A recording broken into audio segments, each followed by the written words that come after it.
Hello guys, स्वागत है आप सभी का मेरे चैनल में। आज मैं जो मूवी एक्सप्लेन करने जा रही हूँ वो ट्रांसफॉर्मर मूवी का 6 पार्ट है, जो 2007 में आई ट्रांसफॉर्मर मूवी का प्रीक्वल है। यानी इस मूवी की कहानी उस पार्ट के भी पहले की है। तो चलिए एक्सप्लेनेशन चालू करते हैं। मूवी का नाम है बम्बलबी, जो मैं आज एक्सप्लेन करने वाली हूँ। उम्मीद है आपको पसंद आएगी। कहानी की शुरुआत साइबरट्रॉन ग्रह को दिखाते हुए होती है, जहाँ पे ऑटोबॉट्स और डिसेप्टिकॉन्स की लड़ाई चल रही होती है, जहाँ पे मेगाट्रॉन के कुछ साथी ऑटोबॉट्स के जो लीडर होते हैं ऑप्टिमस, उनको घेर के उन पे हमला कर देते हैं। जहाँ पे ऑप्टिमस अपना पूरा बेस्ट देता है, सभी डिसेप्टिकॉन्स ऑप्टिमस प्राइम को पूरी तरह से घेर लेते हैं। तभी ऑप्टिमस प्राइम को लगता है कि अब वो नहीं जीत पाएंगे। तभी ऑप्टिमस प्राइम B127 को अपने पास बुलाता है और उसे कहता है कि तुम्हें अभी ये ग्रह छोड़ना पड़ेगा और कहीं और जाना पड़ेगा। उन्हें एक ऐसा ग्रह मिला है जिसके बारे में डिसेप्टिकॉन्स को नहीं पता है, और B27 को वहाँ पे जाके उन सभी की ऑटोबॉट्स के रहने की वहाँ पे सुविधा करनी होगी। ऑप्टिमस जिस ग्रह के बारे में बता रहा होता है B27 को, वो ग्रह होता है पृथ्वी। ऑप्टिमस B27 को बोलता है कि जब तुम वहाँ पे जाओगे तो तुम्हें उस ग्रह की भी रक्षा करनी होगी, क्योंकि डिसेप्टिकॉन्स को उसके बारे में नहीं पता, और अगर उन्हें गलती से पता चल गया तो वो साइबरट्रॉन की तरह उस ग्रह को भी खत्म कर देंगे। पर B127 एक वॉरियर था, इसलिए वो ऑप्टिमस को कहता है कि वो यहीं पर रहकर लड़ाई लड़ेगा।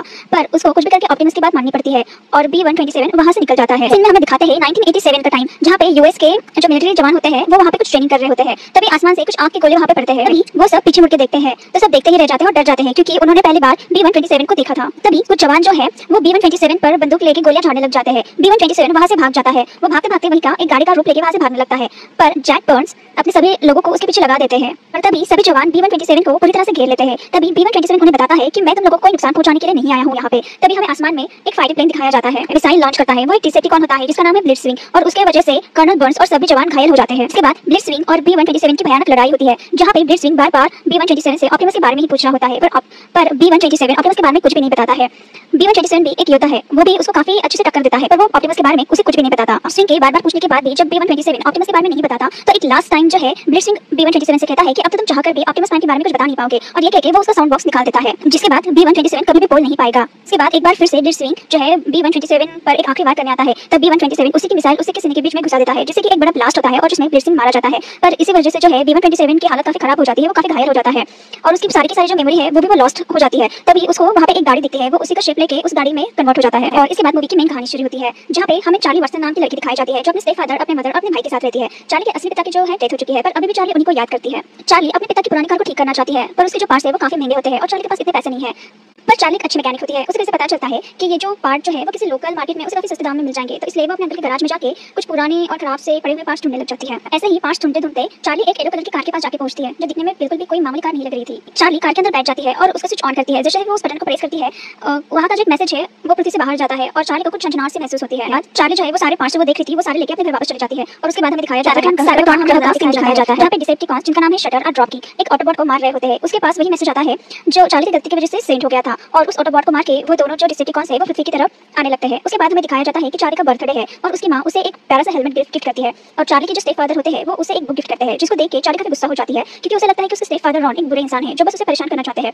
उसके बाद चार्ली सीधा अपने अंकल हैंक के जो गैराज में चली जाती है और उन्हें कहती है कि उसे कुछ भी करके वो येलो कार चाहिए, वो चाहे तो वो उनके यहाँ पे 1 साल तक फ्री में काम करेगी। उसके अंकल हैंक कहते हैं कि इसे कोई जरूरत नहीं है, क्योंकि उनके पास उसको देने के लिए कोई भी काम नहीं है, पर अगर वो येलो वाली कार चाहती है तो बस इतनी शर्त है कि वो उसे ले जा सकती है, पर उसे उस गाड़ी को चालू करके दिखाना पड़ेगा। ये सुनकर तो चार्ली काफी खुश हो जाती है और वो उस कार को ठीक करके अपने घर में ले जाती है और गैराज में रख देती है। चार्ली वो कार पाके काफी खुश है और वो उसमें कुछ चेंजेस भी करना चाहती है, पर तभी उसे सुनाई देता है कि कार के कुछ पार्ट्स नीचे गिरे हैं। वो टॉर्च लेके जैसे ही देखती है उसे एक अलग अलग अजीब सी ना शक्ल दिखाई देती है, और वो कुछ समझ पाती है उससे पहले ही अपना B127 एक्टिवेट हो जाता है, जो काफी लंबे समय से सो रहा था। जहाँ पे चार्ली और B127 एक दूसरे को अचानक से देख के काफी डरने लग जाते हैं, जहाँ पे चार्ली समझ जाती है कि वो कोई बड़ा सा रोबोट है जो चार्ली से ही डर रहा है। चार्ली B127 को उसके नाम के बारे में पूछती है और उसके बारे में पूछ रही होती है, पर जैसे कि B127 का साउंड बॉक्स नहीं है तो वो बात नहीं कर सकता, और वो अपनी याददाश्त भी खो चुका है, इसलिए उसे कुछ याद भी नहीं है। इसलिए B127 जो है अपनी बातचीत इशारों में करता है, और इशारों में ही चार्ली को उसके बारे में भी पूछता है, जहाँ पे चार्ली उसे कहती है कि तुम येलो कलर के हो और बी जैसे देखते हो, इसलिए तुम्हारा नाम होगा बम्बलबी। और ऐसे में पता चलता है कि B127 का नाम बम्बलबी कैसे पड़ा। इसके बाद हमें दिखाया जाता है कि फिर से पृथ्वी पर 2 मीटियोर्स गिरते हैं और वो 2 कपल्स के सामने आते हैं।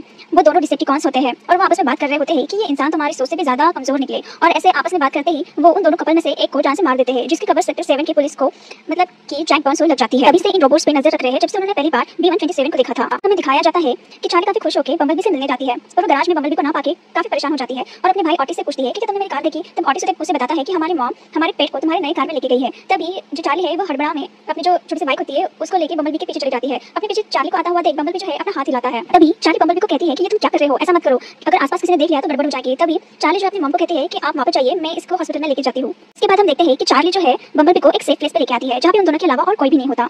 हाँ, चार्ली बम्बलबी से उसकी फ्रेंड्स फैमिली के बारे में पूछती है, पर याददाश्त खो जाने के कारण बम्बलबी उसे कुछ भी नहीं बता पाता। तभी जो बम्बलबी है उसके छाती में कुछ शॉर्ट सर्किट होता है जिसको चार्ली ठीक करती है। तभी वो गलती से एक होलोग्राफी मैसेज ओपन करती है। वो मैसेज ऑप्टिमस का होता है जो बोल रहा होता है कि जंग अभी खत्म नहीं हुई है, डिसेप्टिकॉन तुम्हारे पीछे आएंगे, डिसेप्टिकॉन तुम्हें ढूंढे इससे पहले तुम हमें अपना सिग्नल भेजो ताकि इस जंग में हम तुम्हारी हेल्प कर सके। उसके बाद बम्बलबी का रेडियो खराब हो जाता है तो चार्ली उसे कहती है कि अरे फिक्र मत करो, इसको ठीक करना तो मेरे बाएं हाथ का खेल है। उसके बाद दिखाता है चार्ली बम्बलबी को फिर से अपने गैराज लेके जाती है जहाँ पे वो चार्ली जो है बम्बलबी में एक नया म्यूजिक सिस्टम फिट करती है। बम्बलबी को वो म्यूजिक बिल्कुल नहीं पसंद आ रहा था। बम्बलबी वो कैसेट उठाता है जो कि चार्ली के फादर सुनते थे, जिसे देखकर चार्ली नाराज हो जाती है और वो बम्बलबी को कहती है कि प्लीज इन्हें मत छुओ।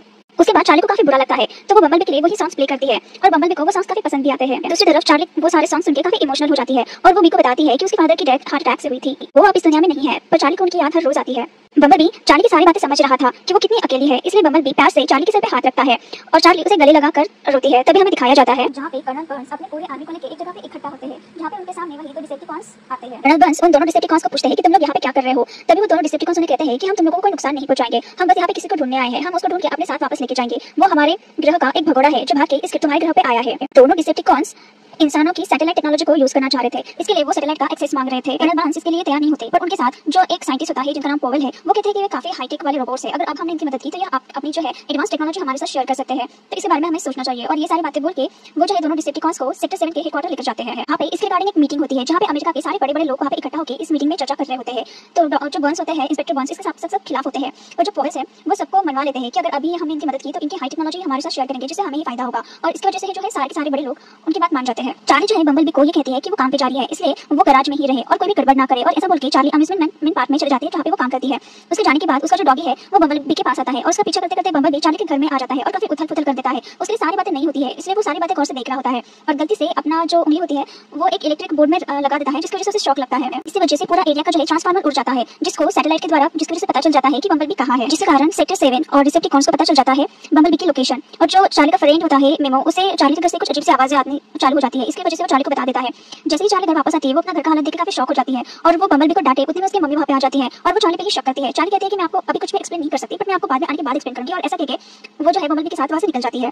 बम्बलबी और चार्ली वहाँ से जा ही रहे होते हैं कि कर्नल बार्न्स अपने सारे जवानों के साथ एक पहाड़ी पे चार्ली को घेर लेते हैं और उसे कहते हैं कि तुम एक भगोड़े के साथ भाग रही हो।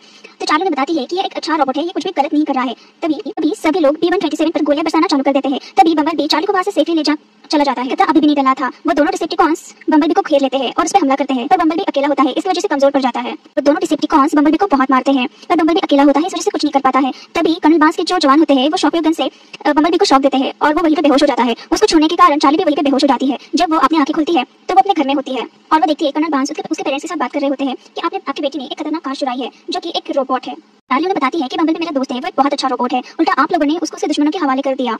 उन दोनों रोबोट्स पर आपको भरोसा नहीं करना चाहिए। पर चार्ली ने भी ठान लिया था कि वो कुछ भी करके बम्बलबी की जरूर हेल्प करेगी। इसकी वजह से वो अपने फ्रेंड मेमो के पास उसकी हेल्प लेने के लिए जाती है और उसके पीछे पीछे चार्ली का छोटा भाई ऑटिस भी वहाँ पे आ जाता है। इसकी वजह से मजबूरी में चार्ली को ऑटिस को भी अपने प्लान में शामिल करना पड़ता है।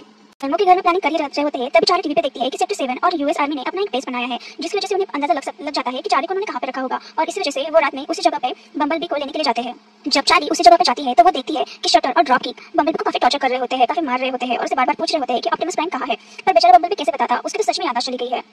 जैसे डिसेप्टिकॉन्स को लगता है कि उन्हें बम्बलबी से कोई भी इंफॉर्मेशन नहीं मिल रही है, वो B-127 को वहीं पे मार देते हैं और आपस में बातें करते हैं कि B-127 तो मारा गया, अब बहुत जल्दी सारे ऑटोबॉट्स यहाँ पे आ जाएंगे, अब उनसे लड़ाई करने के लिए हमें हमारी आर्मी डिसेप्टिकॉन्स को यहाँ पे बुलाना पड़ेगा, उन्हें मैसेज भेजने के लिए हम इंसानों की सैटेलाइट का यूज कर सकते हैं। यहीं पे पास में एक टावर है जिसकी हेल्प हम ले सकते हैं। ये सारी बातें साइंटिस्ट को पॉल सुन रहा होता है और पॉल को पता चल जाता है कि कितना बड़ा खतरा है। तभी वो जैक बर्न्स को कॉल करके बता देते हैं कि हमसे बहुत बड़ी गलती हुई है, हम जिनको समझ रहे थे अच्छा है वो तो सच में काफी बुरे निकले और वो इंसानों को खत्म करने के लिए यहाँ आए हैं।